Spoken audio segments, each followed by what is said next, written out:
Marwadi university మంచి భవిష్యత్తు కోసం తెలుగు విద్యార్థులు ఇష్టపడే యూనివర్సిటీ. కాల్ 9059052378 9059052379.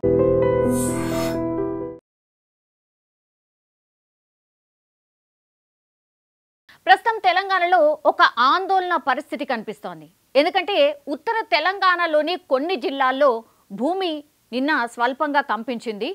కరీంనగర్, నిజామాబాద్, సిరిసిల్ల, పెద్దపల్లి, నిర్మల్, సిద్దిపేట జిల్లాల్లో భూ ప్రకంపనలు సంభవించాయి.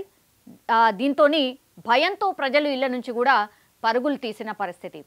అధికారుల అంచనా ప్రకారం అయితే సుమారుగా 2 నుంచి 5 సెకండ్ల పాటు భూమి కంపించినట్టు మనకున్నటువంటి సమాచారం. అయితే ఇది రెక్టర్ స్కేల్పై భూకంప తీవ్రత 3.8గా నమోదైంది. ఇక కరీంనగర్ జిల్లాలోనూ చాలా చోట్ల స్వల్ప భూ ప్రకంపనలు జరిగాయని స్థానికులు కూడా చెప్తూ ఉన్నారు. ఎందుకంటే నిర్మల్ జిల్లాలో కూడా 2 నుంచి 5 సెకండ్ల పాటు భూమి కంపించినట్టు స్థానికులు చెప్తున్న పరిస్థితి. అయితే ఆందోళన కలిగించే అంశం ఏంటంటే ఇప్పుడు సింగరేణి ప్రాంతాన్ని వరుసగా భూకంపాలు వణికిస్తున్నాయి. ఎందుకంటే గడిచిన 4 ఏళ్లలోనే ఈ ప్రాంతానికి సమీపంలోనే 6 చోట్ల భూకంపాలు రావడం ఇప్పుడు చర్చనీయాంశంగా మారిపోయిన పరిస్థితి. ఇక తెలంగాణలోని పలు ప్రాంతాల్లో కూడా మనకు తెలుసు భారీ వర్షాలు అట్లాగే వడగండ్లతో ప్రజలు ఇబ్బంది పడుతున్నారు. ముఖ్యంగా ఈ కరీంనగర్, హైదరాబాద్, కొమ్రం భీం, ఆసిఫాబాద్ జిల్లాలో వర్షం ఒక రకంగా బీభత్సమే క్రియేట్ చేస్తోంది. కరీంనగర్లోని చుట్టుపక్కల ప్రాంతాల్లో సుమారు 3 గంటలకు ప్రారంభమైన వర్షం నిన్న మెల్లగా వడగండ్ల వానలాగా మారిపోయింది. అండ్ ప్రజలు తీవ్ర ఇబ్బందులు కూడా పడ్డారు. అక్కడక్కడ పిడుగులు కూడా పడినట్టు వాతావరణ శాఖ అధికారులు కూడా చెప్తున్నారు. దీంతో ప్రజలు భయాందోళన చెందినటువంటి పరిస్థితి కనిపిస్తోంది. అండ్ రాష్ట్ర రాజధాని కూడా అంటే హైదరాబాద్ కూడా కుండపోత వర్షం చూసింది. నిన్న మధ్యాహ్నం వరకు తీవ్ర ఎండ, పూర్తిగా వాతావరణం సాయంత్రానికల్లా మారిపోతోంది. భీకరమైన ఉరుములు మెరుపులతో వర్షం స్టార్ట్ అవుతోంది. Secunderabad, Banjara Hills, Jubilee hills, habits, కోటి, బషీర్బాగ్ ఇట్లా చాలా ప్రాంతాల్లో కూడా వర్షం దంచికొడుతోంది. కుండపోత వర్షం కారణంగా నగరంలో చాలా రోడ్లన్నీ కూడా నీటితో మునిగిపోయిన పరిస్థితి. అకాల వర్షానికి నగరవాసులు తీవ్ర ఇబ్బందులు పడ్డారు. ట్రాఫిక్లో గంటల పాటు ఇరుక్కుపోయిన పరిస్థితి. ఇక తెలంగాణకు సంబంధించిన అప్డేట్ అది. కానీ తెలంగాణ కాదు, మనం అంటే కొంత ఉద్రిక్త పరిస్థితులు ఉన్నటువంటి పాకిస్తాన్లో కూడా ఇలాంటి సిచ్యువేషనే కనిపిస్తోంది. ఎందుకంటే ఇటీవల కాలంలో భారత ఉపఖండంలో భూకంపాలు చాలా సాధారణమైపోయాయి. మన పొరుగునే ఉంది మయన్మార్, థాయిలాండ్. భూకంపం మనం ఇంకా కూడా మర్చిపోయినటువంటి పరిస్థితి. ప్రాణ ఆస్తి నష్టం చాలా పెద్ద ఎత్తున జరిగింది. నిమిషాల వ్యవధిలో ఈ పెను భూకంపాలు ఈ 2 దేశాలను పూర్తిగా కుదిపేసిన పరిస్థితి.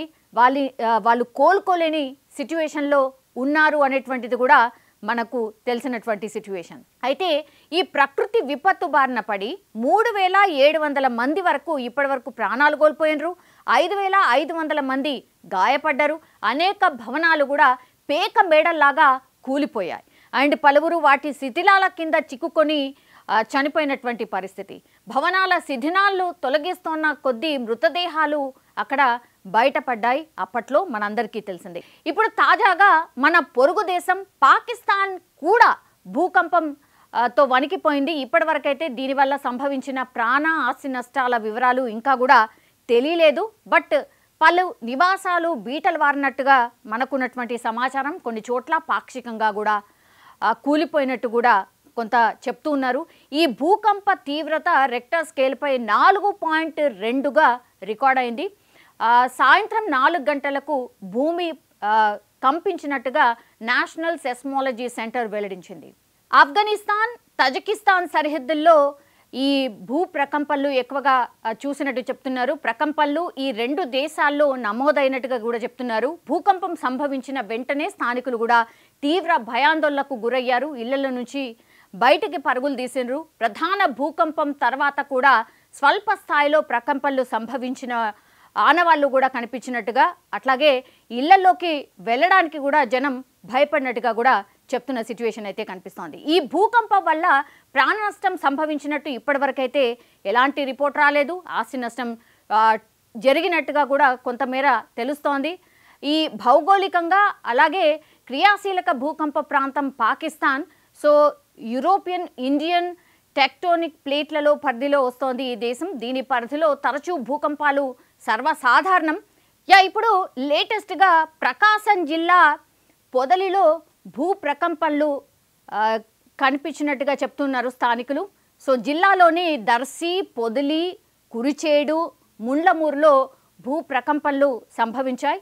ఇది మంగళవారం, అంటే ఈరోజు ఉదయం 5 సెకండ్ల పాటు భూమి కంపించినట్టుగా చెప్తున్నారు. భూమి కంపించడంతో భయంతో ఇళ్లలో నుంచి జనం బయటికి పరుగులు తీసిన పరిస్థితి. గత ఏడాది సైతం ఇక్కడే, అంటే ప్రకాశం జిల్లాలోని దర్శి, ముండ్లమూరు, తాళ్ళూరులో భూమి కంపించినట్టుగా కూడా స్థానికులు చెప్తున్నారు. సో సోమవారం సాయంత్రం తెలంగాణలోని పలు ప్రాంతాల్లో భూమి కంపించింది. ఉమ్మడి కరీంనగర్ జిల్లాలో 3.8 తీవ్రతతో భూ ప్రకంపనలు వచ్చాయి. అట్లాగే నిర్మల్ జిల్లాలో ఖానాపూర్, కడెం, జిన్నారం, లక్సెట్టిపీటలో భూమి కంపించిన పరిస్థితి అయితే కనిపించింది. సో ఇట్లా మనకున్నటువంటి ఇన్ఫర్మేషన్ ప్రకారం అయితే ఇప్పుడు తెలంగాణ, ఆంధ్రప్రదేశ్, పొరుగు దేశమైనటువంటి పాకిస్తాన్, అట్లాగే లేటెస్ట్గా న్యూజిలాండ్లో కూడా 4.1 తీవ్రతతోని ఈ భూకంపాలు సంభవించాయి. సో మనకున్నటువంటి ఇన్ఫర్మేషన్ ప్రకారం ఇప్పుడు ఒకటేమో న్యూజిలాండ్, తర్వాత పాకిస్తాన్, ఈ 2 దేశాల్లో భూమి కంపించింది. యాజ్ వెల్ యాజ్ మన తెలుగు రాష్ట్రాల్లో కూడా భూమి కంపించినటువంటి పరిస్థితి.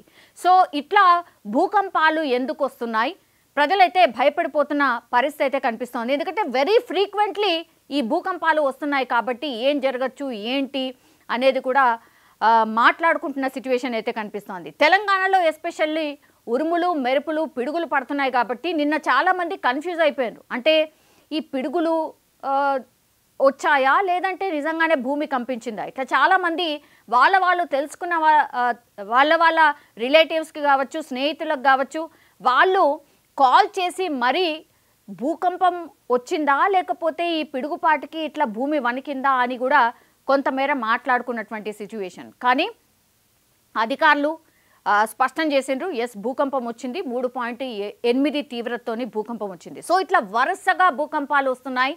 ఈ 2025 స్టార్ట్ అయినప్పటి నుంచి కూడా చాలా దేశాల్లో ఫ్రీక్వెంట్గా భూకంపాలు సంభవిస్తున్నాయి.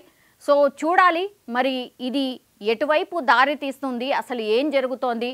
అటు భూమిలో ప్రకంపనలు వస్తున్నాయి, అట్లాగే న్యాచురల్ కెలామిటీస్ అంటే వర్షాలు, వరదలు ఇట్లా చాలా భయంకరంగా వస్తున్నాయి.